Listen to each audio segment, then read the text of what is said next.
Northanger Abbey by Jane Austen. Chapter 16. Catherine's expectations of pleasure from her visit in Milsom Street were so very high that disappointment was inevitable, and accordingly, though she was most politely received by General Tilney, and kindly welcomed by his daughter, though Henry was at home and no one else of the party, she found, on her return, without spending many hours in the examination of her feelings, that she had gone to her appointment preparing for happiness which it had not afforded. Instead of finding herself improved in acquaintance with Miss Tilney, from the intercourse of the day, she seemed hardly so intimate with her as before. Instead of seeing Henry Tilney to greater advantage than ever, in the ease of a family party, he had never said so little, nor been so little agreeable, and in spite of their father's great civilities to her, in spite of his thanks, invitations, and compliments, it had been a release to get away from him. It puzzled her to account for all this. It could not be General Tilney's fault. That he was perfectly agreeable and good-natured, and altogether a very charming man, did not admit of a doubt, for he was tall and handsome, and Henry's father. He could not be accountable for his children's want of spirits, or for her want of enjoyment in his company. The former she hoped at last might have been accidental, and the latter she could only attribute to her own stupidity. Isabella, on hearing the particulars of the visit, gave a different explanation. "It was all pride, insufferable haughtiness and pride. She had long suspected the family to be very high, and this made it certain. Such insolence of behaviour as Miss Tilney she had never heard of in her life.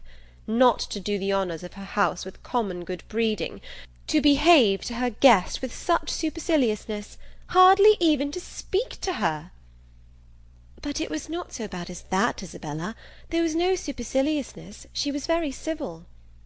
"Oh, don't defend her. And then the brother, he who had appeared so attached to you. Good heavens! Well, some people's feelings are incomprehensible. And so he hardly looked once at you the whole day." "I do not say so, but he did not seem in good spirits." "How contemptible! Of all things in the world, inconstancy is my aversion. Let me entreat you never to think of him again, my dear Catherine. Indeed, he is unworthy of you." "Unworthy? I do not suppose he ever thinks of me." "That is exactly what I say. He never thinks of you. Such fickleness! Oh, how different to your brother and to mine! I really believe John has the most constant heart." "But as for General Tilney, I assure you it would be impossible for anybody to behave to me with greater civility and attention. It seemed to be his only care to entertain and make me happy." "Oh, I know no harm of him. I do not suspect him of pride. I believe he is a very gentlemanlike man. John thinks very well of him, and John's judgment— Well, I shall see how they behave to me this evening. We shall meet them at the rooms." "And must I go?" "Do not you intend it? I thought it was all settled." "Nay, since you make such a point of it, I can refuse you nothing. But do not insist upon my being very agreeable, for my heart, you know, will be some 40 miles off. And as for dancing, do not mention it, I beg. That is quite out of the question. Charles Hodges will plague me to death, I dare say, but I shall cut him very short. 10 to 1, but he guesses the reason, and that is exactly what I want to avoid, so I shall insist on his keeping his conjecture to himself." Isabella's opinion of the Tilneys did not influence her friend. She was sure there had been no insolence in the manners either of brother or sister, and she did not credit there being any pride in their hearts. The evening rewarded her confidence. She was met by one with the same kindness, and by the other with the same attention, as heretofore.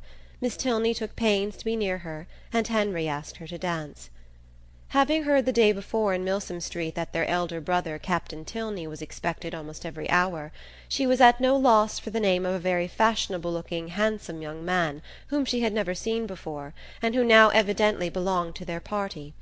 She looked at him with great admiration, and even supposed it possible that some people might think him handsomer than his brother, though in her eyes his air was more assuming, and his countenance less prepossessing. His taste and manners were beyond a doubt decidedly inferior, for within her hearing he not only protested against every thought of dancing himself, but even laughed openly at Henry for finding it possible. From the latter circumstance it may be presumed that, whatever might be our heroine's opinion of him, his admiration of her was not of a very dangerous kind, not likely to produce animosities between the brothers, nor persecutions to the lady. He cannot be the instigator of the 3 villains in horsemen's greatcoats, by whom she will hereafter be forced into a travelling chaise and 4, which will drive off with incredible speed. Catherine, meanwhile, undisturbed by presentiments of such an evil, or of any evil at all, except that of having but a short set to dance down, enjoyed her usual happiness with Henry Tilney, listening with sparkling eyes to everything he said, and in finding him irresistible, becoming so herself. At the end of the first dance Captain Tilney came towards them again, and, much to Catherine's dissatisfaction, pulled his brother away. They retired whispering together, and though her delicate sensibility did not take immediate alarm, and lay it down as fact, that Captain Tilney must have heard some malevolent misrepresentation of her, which he now hastened to communicate to his brother, in the hope of separating them forever, she could not have her partner conveyed from her sight without very uneasy sensations. Her suspense was of full 5 minutes' duration, and she was beginning to think it a very long quarter of an hour, when they both returned, and an explanation was given, by Henry's requesting to know if she thought her friend, Miss Thorpe, would have any objection to dancing, as his brother would be most happy to be introduced to her. Catherine, without hesitation, replied that she was very sure Miss Thorpe did not mean to dance at all. The cruel reply was passed on to the other, and he immediately walked away. "Your brother will not mind it, I know," said she, "because I heard him say before that he hated dancing, but it was very good-natured in him to think of it. I suppose he saw Isabella sitting down, and fancied she might wish for a partner, but he is quite mistaken, for she would not dance upon any account in the world." Henry smiled and said, "How very little trouble it can give you to understand the motive of other people's actions." "Why? What do you mean?" "With you it is not, how is such a one likely to be influenced, what is the inducement most likely to act upon a person's feelings, age, situation, and probable habits of life considered, but how should I be influenced, what would my inducement in acting so and so?" "I do not understand you." "Then we are on very unequal terms, for I understand you perfectly well." "Me? Yes, I cannot speak well enough to be unintelligible." "Bravo! An excellent satire on modern language." "But pray tell me what you mean." "Shall I indeed? Do you really desire it? But you are not aware of the consequences. It will involve you in a very cruel embarrassment, and certainly bring on a disagreement between us." "No, no, it shall not do either. I am not afraid." "Well, then, I only meant that your attributing my brother's wish of dancing with Miss Thorpe to good nature alone convinced me of your being superior in good nature yourself to all the rest of the world." Catherine blushed and disclaimed, and the gentleman's predictions were verified. There was a something, however, in his words which repaid her for the pain of confusion, and that something occupied her mind so much that she drew back for some time, forgetting to speak or to listen, and almost forgetting where she was, till, roused by the voice of Isabella, she looked up and saw her with Captain Tilney, preparing to give them hands across.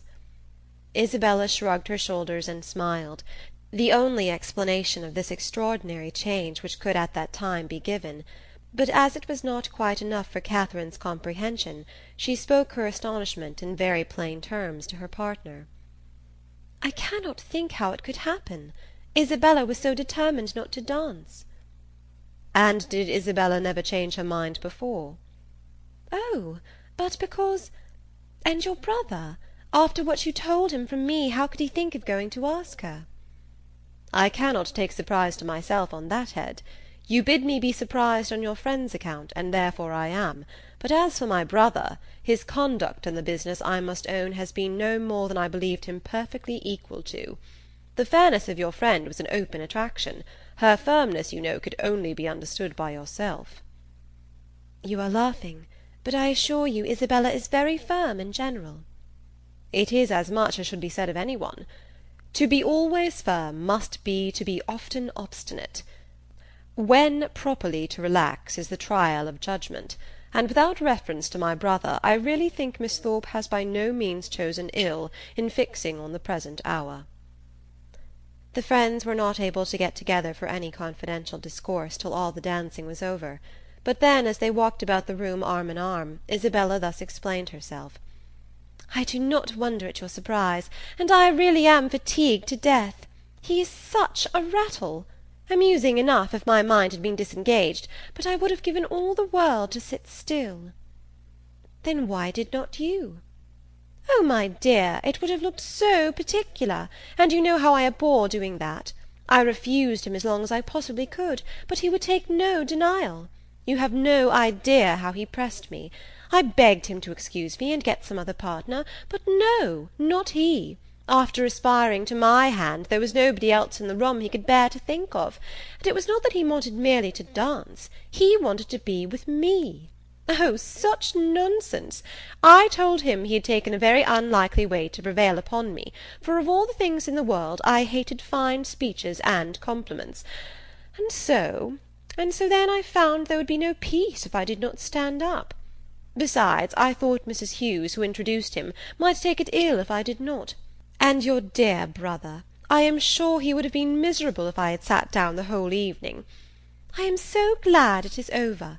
My spirits are quite jaded with listening to his nonsense, and then, being such a smart young fellow, I saw every eye was upon us." "He is very handsome indeed." "Handsome? Yes, I suppose he may. I dare say people would admire him in general, but he is not at all in my style of beauty. I hate a florid complexion and dark eyes in a man. However, he is very well. Amazingly conceited, I am sure. I took him down several times, you know, in my way." When the young ladies next met, they had a far more interesting subject to discuss. James Moreland's second letter was then received, and the kind intentions of his father fully explained. A living, of which Mr. Moreland was himself patron and incumbent, of about £400 yearly value, was to be resigned to his son as soon as he could be old enough to take it. No trifling deduction from the family income, no niggardly assignment to one of 10 children. An estate of at least equal value, moreover, was assured as his future inheritance. James expressed himself on the occasion with becoming gratitude, and the necessity of waiting between 2 and 3 years before they could marry, being, however unwelcome, no more than he had expected, was borne by him without discontent. Catherine, whose expectations had been as unfixed as her ideas of her father's income, and whose judgment was now entirely led by her brother, felt equally well satisfied, and heartily congratulated Isabella on having everything so pleasantly settled. "It is very charming indeed," said Isabella with a grave face. "Mr. Moreland has behaved vastly handsome indeed," said the gentle Mrs. Thorpe, looking anxiously at her daughter. "I only wish I could do as much. One could not expect more from him, you know. If he finds he can do more by and by, I dare say he will, for I am sure he must be an excellent, good-hearted man. 400 is but a small income to begin on indeed, but your wishes, my dear Isabella, are so moderate, you do not consider how little you ever want, my dear." "It is not on my own account I wish for more, but I cannot bear to be the means of injuring my dear Moreland, making him sit down upon an income hardly enough to find one in the common necessities of life.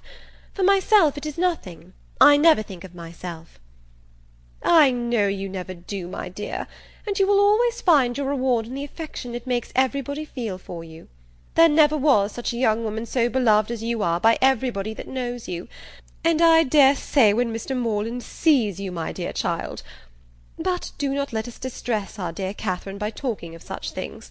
Mr. Moreland has behaved so very handsome, you know.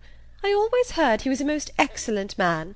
And you know, my dear, we are not to suppose but what, if you had a suitable fortune, he would have come down with something more, for I am sure he must be a most liberal-minded man."